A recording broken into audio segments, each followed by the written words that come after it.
Subscribe करो channel को।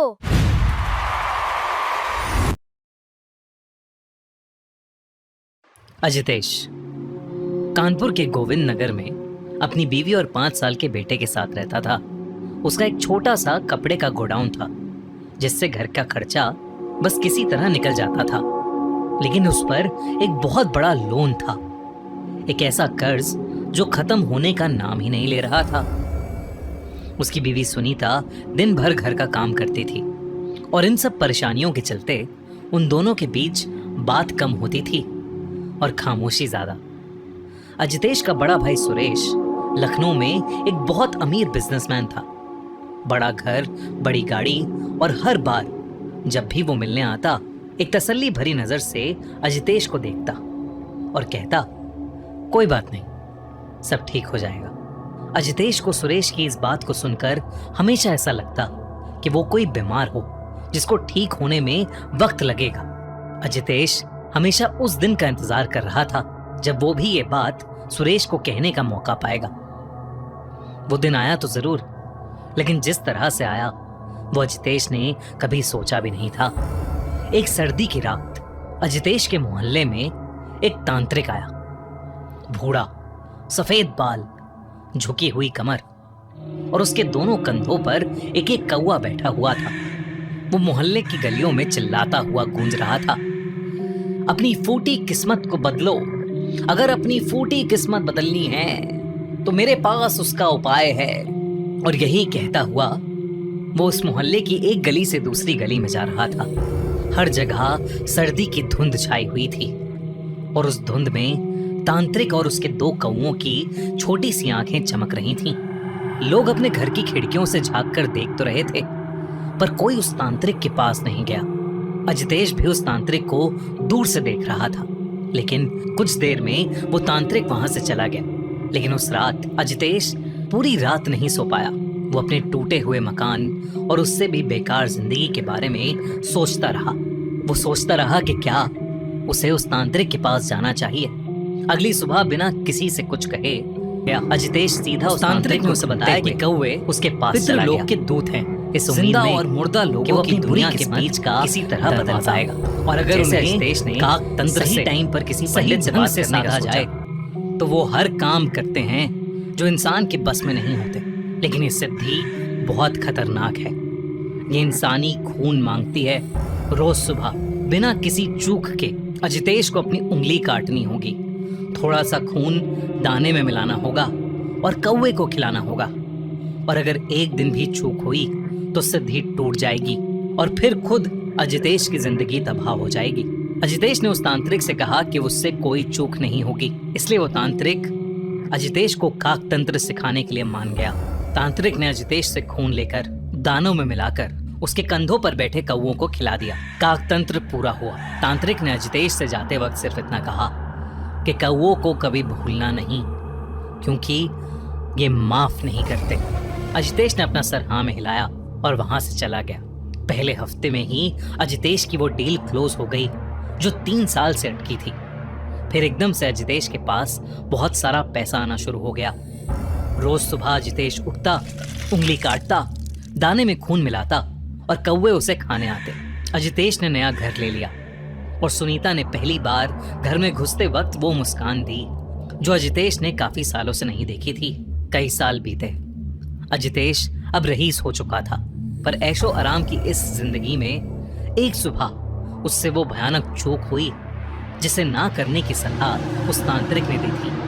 वो कौवों को दाना डालना भूल गया। धीरे धीरे अजितेश दाना डालने की विधि हफ्ते में 1 बार करने लगा और फिर टाइम के चलते वो भी बंद हो गई। लेकिन उसके बाद से नए घर के बाहर एक कौवा रोज सुबह कार पर बैठता और तेज आवाज करता।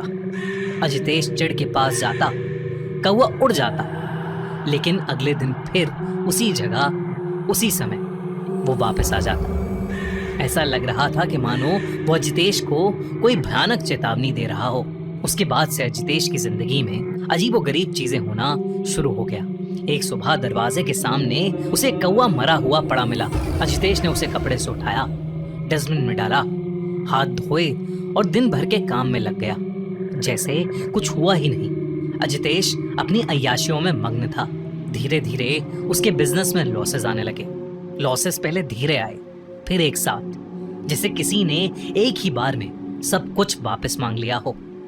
और उसे हर सुबह अपने दरवाजे के बाहर मरे हुए कौवों की लाशें मिलने लगी। इतना ही नहीं, जिस डील से उसे सबसे ज्यादा फायदा हुआ था वो कैंसिल हो गई। एक पार्टनर फ्रॉड करके गायब हो गया और अजितेश के गोडाउन में आग लग गई।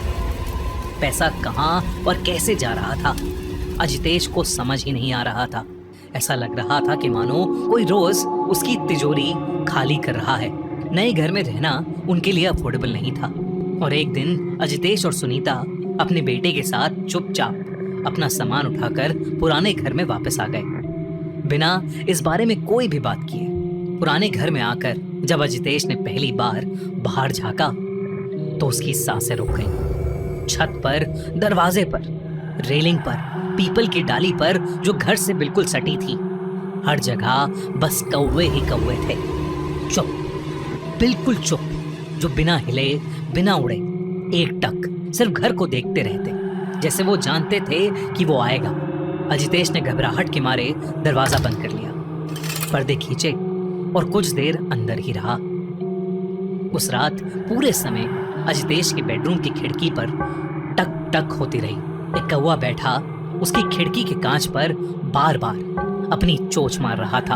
अजितेश ने ध्यान से देखा तो उस कौवे की लाल आंखें रात के अंधेरे में चमक रही थीं और अजितेश को ही घूर कर देखे जा रही थीं। अजितेश ने अगली सुबह उठते ही अपनी उंगली पर एक कट लगाया और अपना खून दानों पर लगाकर कौवों के खाने के लिए रख दिया, लेकिन कोई भी कौवा नहीं आया। अजितेश का बड़ा बेटा, जो अब 15 साल का हो गया था, वो अब बहुत शांत रहने लगा था। वो किसी से कुछ नहीं बोलता था। कोई उससे ज्यादा पूछताछ करता तो वो उसके ऊपर गुर्रा देता। बस दिन रात वो अपनी कॉपी में काले कौवे बनाता रहता, इतना कि क्रेयॉन से उसके हाथ भी काले हो गए थे। एक रात कुछ ऐसा हुआ कि अजितेश बेहद डर गया। उसने शीशे में अपनी गर्दन पर निशान देखे, गहरे, काले, बिल्कुल चोंच के जैसे। लेकिन वो कब आए, कैसे आए, उसे कुछ समझ नहीं आ रहा था। अजितेश अब बहुत ज्यादा घबराने लगा था। वो फिर से उस तांत्रिक की तलाश में निकला। तांत्रिक की झोपड़ी का दरवाजा थोड़ा सा खुला हुआ था।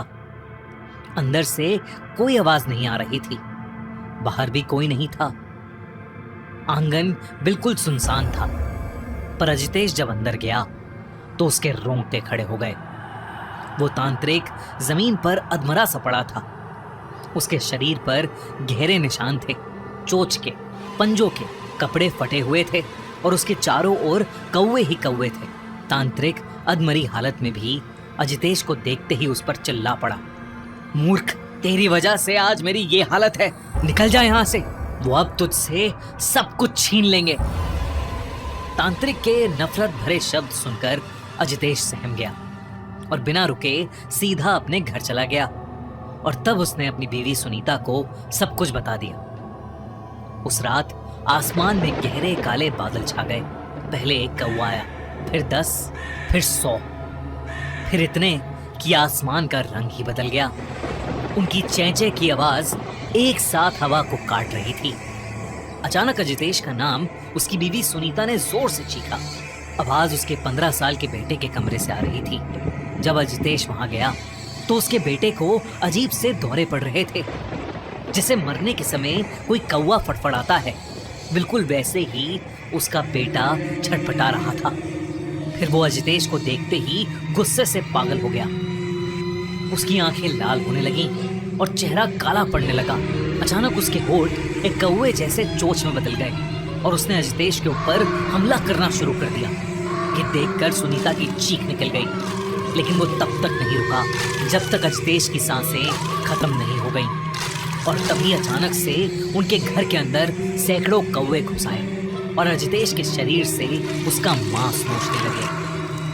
ये सब देखकर सुनीता की रूह कांप उठी थी। उसके बाद अजितेश का बेटा बेहोश हो गया और बिल्कुल पहले की तरह नॉर्मल दिखने लगा। वो उसी रात अपने बेटे के साथ हमेशा हमेशा के लिए वो घर छोड़कर चली गई और फिर कभी लौटकर उस घर में वापस नहीं आई। अजितेश का वो घर आज एक खंडर बन चुका है। लेकिन लोगों को उस घर के अंदर 100 से ज्यादा कौवों का झुंड मंडराता हुआ दिखता है।